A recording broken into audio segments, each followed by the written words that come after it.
The David Pakman Show at davidpakman.com. Welcome to the bonus show, starting today with something which we'll be talking about in more detail, probably on tomorrow's show, generally, not so specifically. President Trump is now going after the New York Times for the inclusion of a political cartoon that was widely accused to play on anti-Semitic tropes. The tweet from Donald Trump says the New York Times has apologized for the terrible anti-Semitic cartoon, but they haven't apologized to me for this or all of the fake and corrupt news they print on a daily basis. They have reached the lowest level of, quote, journalism, and certainly a low point in New York Times history. And what Trump is talking about is that the international print edition of the New York Times, published last Thursday, had a cartoon which depicted Israeli Prime Minister Benjamin Netanyahu as a guide dog wearing a Star of David collar, leading Trump, who was wearing a yarmulke and dark glasses. And the New York Times has now apologized for that. So there's a couple different things here that we sort of have to talk about, Pat.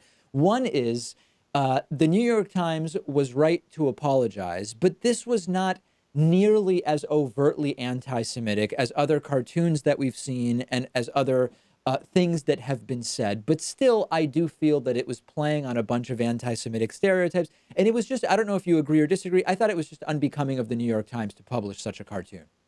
Yeah, I don't think it was classy in any sort of way. Of course, we have to be careful because whenever, a publication or a politician criticizes Israel or Benjamin Netanyahu, some people interpret that as anti-Semitism when it often isn't. But in this case, it looked like it was. It was kind of playing on those tropes.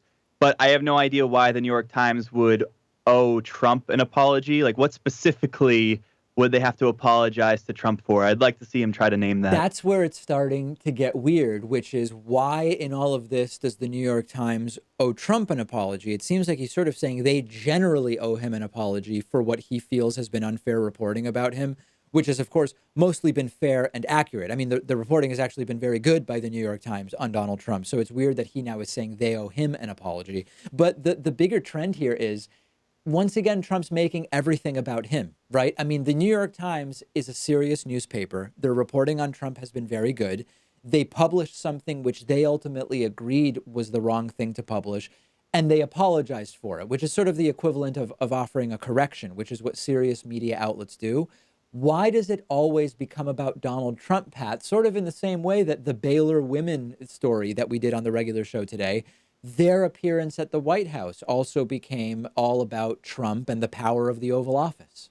Yeah, and if we're talking about the need to apologize for bigotry and anti-Semitism, I think Trump should take the lead on that, and he should probably start by apologizing for saying that there were good people on both sides at the Charlottesville rally. I don't know who the good neo-Nazis were, but maybe we could start with an apology for that instead of having him double down and triple down on those comments. Yeah. And we can go from there. Of course. And he has not apologized for any of those things ever. And we don't expect that he ever will, because that's just not what he does. So it's someone in glass houses throwing stones. It's malignant narcissism. It's all about me, me, me. It's all the normal stuff. I mean, it's all the normal stuff we've been talking about for the last 2 years. Every year, we make the decision about whether or not to take the day off on Columbus Day from the show, which is a federal holiday. And sometimes we do, sometimes we don't. Inevitably, someone gets mad no matter what. If we do take Columbus Day off, people get mad either because they don't like it when we take days off as a general thing, which is very flattering, but we do need sometimes to take days off. Or they get mad because they say we are in some way kind of like endorsing the reason that we have Columbus Day, which was the start of a hugely genocidal period in American history involving the sort of systematic killing of Native peoples in the United States. So sometimes people get mad because of that. On the other hand, if we don't take the day off, we sometimes get people who say, oh, why are you actually working on Columbus Day? You should be giving staff the day off. People deserve time off. Why are you being mean to your employees for working? And eventually we get to the question of, well, what if you take off a different random day, which is a terrible idea, because then people will just get mad and say, it's not even a holiday today. Why are you taking the day off? So I guess the point, Pat, is that we have a long sort of history of scheduling decisions around Columbus Day being problematic for the audience. Is that how you would summarize it? Yeah, but it sounds like no one's getting upset over the fact that we're not commemorating Christopher Columbus specifically. So I guess that is a good step in the right direction. Yes, that's true. No, we don't do that, and that's a good thing. Well, it seems to kind of now starting to be going a particular direction in more progressive states around the country. Maine has announced that they are canceling Columbus Day, but they're not getting rid of that early October federal holiday. People are still going to get a day off because they're replacing it with Indigenous Peoples Day, and there's a handful of other states and cities and municipalities that have already done something similar. I'm completely fine with this. I really have no problem. I think the important thing is, we can argue over the merits of any particular holiday, and we can say this one makes sense, that one doesn't. You can argue that by having Christmas Day be a federal holiday, that's a federal government establishment of religion. There is one religion that gets a federal holiday, and that's Christianity, and that therefore Christmas Day should no longer be a holiday. But if that's the case, then we should make sure we're replacing it with something else, because it is a time during which family often gets together near the end of the year. We don't want to start depriving people of days off, because that's a really important thing. But I have no problem whatsoever with replacing Columbus Day with something called by a different name. Yeah, as long as you keep the holiday, I don't have any problem with it either. I suppose the arguments for keeping Columbus Day would be, one, that it's been that way for decades, but appeals to tradition don't tend to work on me. And two, I guess you could make the argument that even though Columbus wasn't the best human being, certainly with what he did to the natives who lived in the islands that he explored and the territory that he explored, well, if not for him, then other Europeans wouldn't follow suit and make the trek across the Atlantic Ocean, and we wouldn't have a country today. Maybe. Maybe we could settle on Indigenous Peoples and Explorers Day in general, but I don't think we have to go that far. I'm happy with just leaving it at Indigenous Peoples Day. I don't even know if that's true, though, because Columbus wasn't the first, and he ultimately, he landed in the West Indies, and I think there's a very strong case to be made that Columbus was sort of incidental rather than instrumental. But I guess that gets back to a historical disagreement more than anything else. Well, didn't he think he landed in the West Indies? Are the West Indies in Asia? No, they're in the Caribbean. Oh, yes, you're right. Okay. Well, so there were, of course, the Vikings a few hundred years before Columbus, but I don't think it was until Columbus that people realized that they could get to the other side of the world by going west. And I think shortly after Columbus, then you saw other explorers follow suit. So I think he did start that trend, or at least reinvigorate that trend of exploration. Maybe we can say that he was heavily responsible for creating a scientific underpinning that the Earth is not flat, but rather spherical, by sailing west and getting to land. Yes, and unfortunately, a lot of that is being undone now with the flat Earth movement starting to rise up again. Let's talk about music festivals. I personally hate music festivals. I've been to 2 music festivals in my life, and they were absolutely terrible experiences. I mean, number one, riddled with truly, truly horrible people that I don't want to spend any time with. Just a complete and total mess when it comes to food availability, bathroom facilities. I mean, really, I don't know about you, Pat, but for me, every single music festival experience that I've had has been terrible, and I've never gone back. I actually kind of like it. You have to go in there accepting that you're not going to have all the luxuries that you're used to, and you have to be well prepared. You have to have enough food or Soylent and clothing. And yeah, the bathroom thing kind of sucks. But once you can get over that, just kind of live in the moment, live for the music and the experiences and the people that you're with.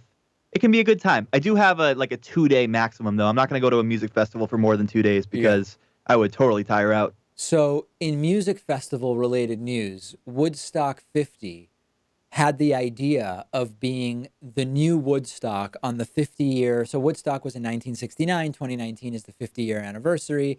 The idea was do it in August. It's going to be magical. It's going to be extraordinary. And it has been canceled. Tim O'Hearn, who's the administrator for Schuyler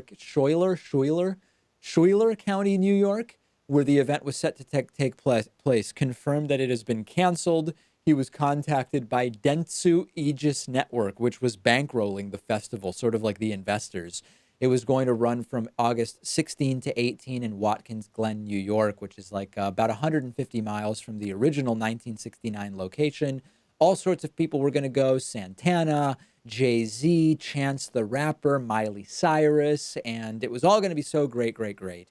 But it has been canceled with the statement that, quote, despite our tremendous investment of time, effort, and commitment, we don't believe the production of the festival can be executed as an event worthy of the Woodstock brand name while ensuring the health and safety of the artists, partners, attendees, and it has been canceled. I wonder what they mean by safety of everybody.